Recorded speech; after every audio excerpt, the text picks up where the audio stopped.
নমস্কাৰ, নতুন ভিডিঅ'লৈ আপোনালোক সকলোকে স্বাগতম জনাইছোঁ। আৰু আজি মই আপোনালোকক এটা খেতিৰ বিষয়ে জনাম। এই খেতিটো কৰি আপোনালোকে বহুত টকা উপাৰ্জন কৰিব পাৰিব আৰু কেনেদৰে কৰিব এই খেতিটো আৰু কি খেতি হয় গোটেই ডিটেইলছটো জানিবলৈ মই সম্পূৰ্ণকৈ ভিডিঅ'টো চাই থাকিব।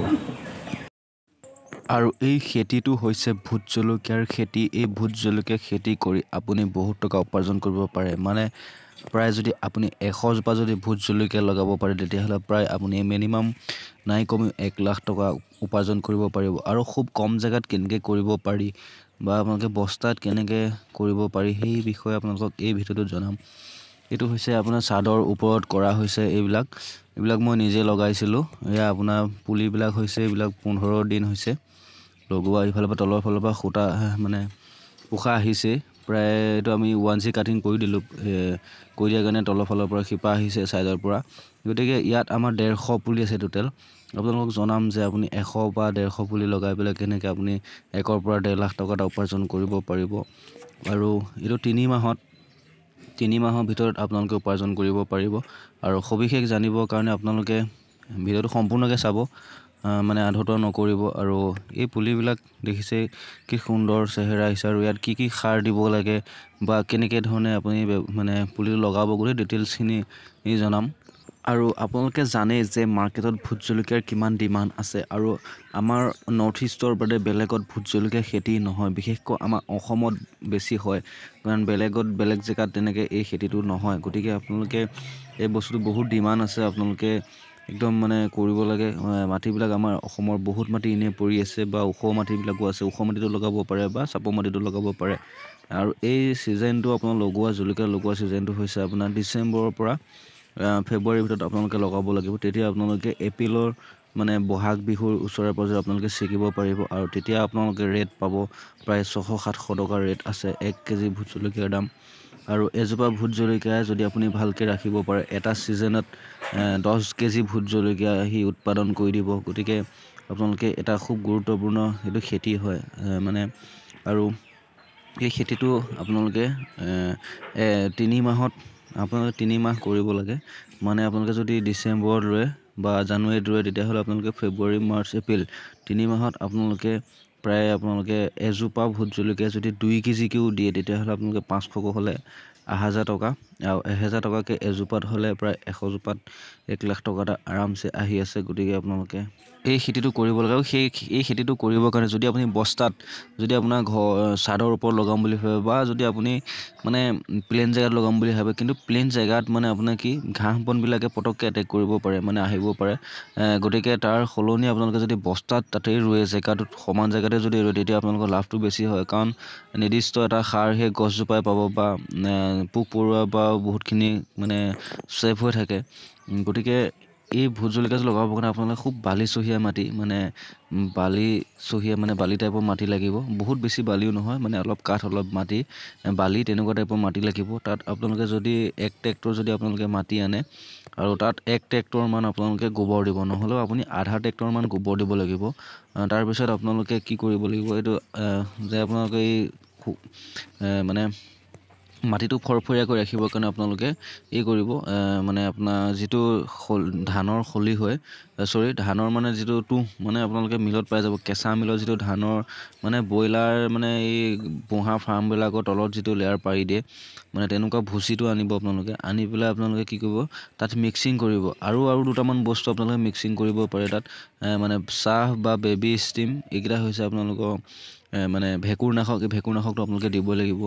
বা ভেঁকুৰনাশক যদি আপুনি এনেকুৱা ৰাসায়নিক নিদিয়ে, তথাপিতো আপোনালোকে কি কৰিব পাৰে, ফুট ছাই দিব পাৰে। এইকেইটা বস্তু আপোনালোকে মিক্সিং কৰি পেলাই আপোনালোকে মাটিটো প্ৰথম তৈয়াৰ কৰি ল'ব লাগিব। তাৰপিছত আপোনালোকে কি কৰিব, বস্তাটো আপোনালোকে মাটিটো ভৰাই ল'ব, কিমানটো হিচাপত দিয়ে বা আধা দিব, বস্তাটোৰ আধা আপোনালোকে মাটি দিব, মানে মাটি আৰু গোবৰ যিটো মিশ্ৰণটো আছিলে সেইখিনি দিব।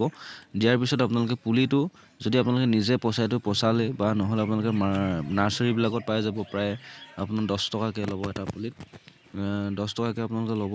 লৈ পেলাই আপোনালোকে পুলিটো আনিব পাৰিব। 100 পুলিত যদি আপোনাৰ 1000 টকা হয়, তেখেতলোকে 700-800 টকাটো দিব পাৰে, তেনেকুৱাও হ'ব পাৰে। যদি আপোনালোকৰ নাৰ্চাৰী আপোনালোকৰ লগত চিনাকি আছে, তেতিয়াহ'লে তেখেতলোকৰ পৰা আনিব পাৰিব। আনি আপোনালোকে কি কৰিব, ইয়াতে বস্তাটো ভৰাই দিব। আৰু বস্তাটো তলৰ ফালে আপোনালোকে চাব ফুটা কৰি দিব, মানে পানীটো যাতে বস্তাটোৰ ভিতৰত ৰখি নাথাকে, ওলাই যাব পাৰে, তেনেকুৱা কৰি দিব। এইকেইটা পুলি মই আজি 4 দিনমান হৈছে ৰোৱা। এইকেইটা পুলি দেখিছে এয়া এনেকুৱা। গতিকে আপোনালোকে মাটিটো এইটো ফৰফৰীয়া হৈছে। আপুনি যদি হাতটো ভৰাই দিয়ে মানে মাটিটো মানে ফৰফৰীয়া হৈ থাকে। এটা খুব ধুনীয়া এটা মাটি মানে বনাই লোৱা হৈছে তাক। তাৰপিছত আপোনালোকে কি কৰিব, পুলিটো ৰুব। ইয়াত ৰোৱাৰ পিছত লগে লগে পানী দিব অলপ।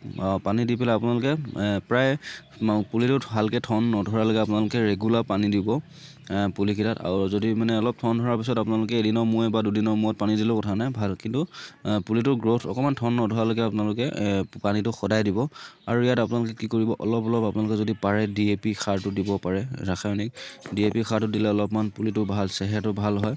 গতিকে তাতকৈ আৰু বেছি একো, যদি আপোনালোকে অৰ্গেনিক কৰিম বুলি ভাবিছে তাতকৈ আৰু বেছি একো নিদিব। আৰু আপোনালোকে কীটনাশকবিলাক দিব লাগিব। যিকোনো ধৰণৰ কীটনাশক মাৰ্কেটত পাই যাব। আপোনালোকৰ ওচৰত যিবিলাক কীটনাশক থাকে আনি পেলাই আপোনালোকে তাত মাৰি দিব পাৰিব পোকে ধৰিলে। যদি পোকে নধৰে তেতিয়া মাৰিব নালাগে, কিন্তু আপোনালোকে ভেঁকুৰনাশকটো মাৰিবই। হয় ফুটছাই মাৰিব, নহ'লে বেবী ষ্টিম, নহ'লে চাফ, এইকেইটা বস্তু আপোনালোকে মাৰিব। মাৰি দিয়াৰ পিছত আপোনালোকৰ ভেঁকুৰটো নুঠে। গতিকে এনেকৈ ধৰণে আপোনালোকে কৰিব পাৰিব। কিন্তু বহুত এটা বেনিফিট হয় এই ভোট জলকীয়া খেতিটোত। প্ৰায় আপোনালোকে যদি 2 কেজিকৈও এজোপা ভোট জলকীয়াৰ পৰা প্ৰায় 100 জোপা ভোট জলকীয়াত আপুনি কিমান পাব, 1 লাখ টকা, তাকো 3 মাহত।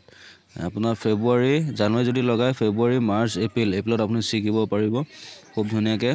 আৰু তেনেধৰণে কৰিব। এয়া মোৰ 1G কাটিং কৰা আছে পুলিবিলাকত। 1G কাটিং কৰি পেলাই মই এই তলৰ ফালৰ পৰা পোখা আহিছে। চব পুলিতে মই 1G কাটিং কৰা নাই, মানে অলপমান পুলি মই নতুনকৈ ৰোৱা পুলিখিনিত মই কৰা নাই। যিখিনি 15-20 দিন হৈছে সেই পুলিখিনিত মই 1G কাটিং কৰা আছে। দেখিছে আগটো চিঙা আছে, সেইটো 1G কাটিং বুলি কয়। এনেকৈ ধৰণে আপোনালোকে পুলিবিলাক লগাব পাৰিব। খুব ধুনীয়াকৈ আপোনালোকে কৰিব পাৰিব। খুব এটা ধুনীয়া খেতি হয়। একদম কম জেগাত মই ছাদৰ ওপৰত কৰিছোঁ 150 পুলি। গতিকে আপোনালোকক মই ভিডিঅ' দি থাকিম মাজে মাজে কেনেকুৱা ধৰণৰ হৈছে, কি নহৈছে। কিন্তু আপোনালোকে মিনিমাম আপোনালোকে 100 জোপা ভোট জলকীয়াত প্ৰায় 3 মাহত 1 লাখ টকা এটা উপাৰ্জন কৰিব পাৰিব, একদম কম ইনভেষ্টমেণ্টত। আপোনালোকে মাটি যদি 1 ট্ৰেক্টৰ পেলায় তেতিয়াহ'লে আপোনালোকৰ 350-300 টকাত পাই যাব। পুলিখিনি আনিলে ধৰক 100 পুলি যদি লগায় তেতিয়াহ'লে আপোনালোকে 1000 টকা খৰচ হ'ল। সাৰখিনি এনেকৈ ধৰি পেলাই আপোনাৰ 200 মান টকা খৰচ হয়। বা বস্তা যদি আনিব লাগে তেতিয়া ধৰক আপোনাৰ 5 টকাকৈ হ'লেও ধৰক 500 টকা এটা যাব। পুলি গছ মানে বস্তা যদি 100 আনে, এনেধৰণে আপোনালোকৰ প্ৰায় 2000 মান টকাত আপোনালোকে 100 পুলি লগাব পাৰিব। আৰু সেই 2000 টকা বা 2500 টকা ইনভেষ্টমেণ্টত আপুনি 1 লাখ টকা এটা পাব। একদম খুব ধুনীয়া কম ইনভেষ্টমেণ্টত আপোনালোকে কৰিব পাৰিব। গতিকে আপোনালোকে ব্যৱসায়টো কৰক। আৰু তেনেধৰণে আপোনালোকে কৰিব পাৰে। আৰুতো কিন্তু আপোনালোকে ডিচেম্বৰৰ পৰা জানুৱাৰীৰ ভিতৰত লগাব, বা ফেব্ৰুৱাৰীও অলপ এসপ্তাহৰ ভিতৰলৈকে লগাব পাৰে, ফাৰ্ষ্ট সপ্তাহলৈকে। পিছত লগালে আপোনালোকৰ লেট হৈ যাব, মানে কি বাৰিষা বৰষুণ পোৱাৰ লগে লগে পুলি নষ্ট হৈ যাব। বৰষুণ বেছি পৰিলে পুলিটো নষ্ট হৈ যায়। গতিকে আপোনালোকে চাই থাকিব। আৰু মই কি সাৰ কেনেকৈ ধৰণৰ প্ৰয়োজন ইয়াতে দিম, সেই গোটেই ভিডিঅ'খিনি আপোনালোকক দি থাকিম, আপোনালোকে চাই থাকিব। আৰু আমাৰ বেছি দেৰি নকৰোঁ, ভিডিঅ'টো ইমানতে সামৰিম। ভিডিঅ'টো যদি ভাল লাগে লাইক এটা কৰিব, আৰু চেনেলটো ছাবস্ক্ৰাইব কৰি ৰাখিব। আৰু আমাৰ ফেচবুক যদি পেজৰ পৰা চাই আছে, ফেচবুক পেজটো ফ'ল' কৰি ৰাখিব। গতিকে ধন্যবাদ।